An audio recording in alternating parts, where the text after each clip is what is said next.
বলেন ভাই। ভাই প্রবাসী ভাইরা আপনারা টাকা নিয়ে আসেন দেশে, বুঝছেন? টাকা নিয়ে আসেন, এখানে মাল নিয়ে আসেন না। এই যে এত কষ্ট করে মাল নিয়ে আসেন, মাল রেখে দিচ্ছে, বুঝছেন? মাল নিয়ে আসেন না, এত কষ্ট টাকা দিয়ে মাল সব রেখে দিচ্ছে খুলে, বুঝছেন? আমি রাখিস পাইতেছি না, দোকানে গিয়ে ঘুরতেছি।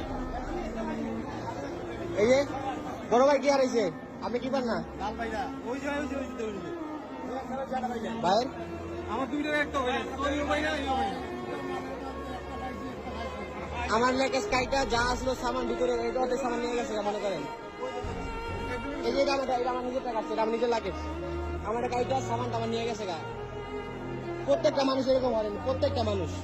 একটা মানুষ নেই, ব্যাগ হারাইলে কতগুলো মানুষ, ব্যাগ হারাইলে একজনটা হারাইবো। প্রত্যেকটা মানুষের ব্যাগ হারাইছে দেখেন, অধিকাংশ মানুষের লাগাজ করছে।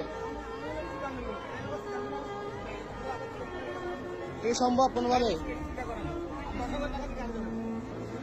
এই বাংলাদেশ এয়ারপোর্টের এই অবস্থা, উন্নতি নাকি করছে সরকার, এই উন্নতি করছে এগুলা।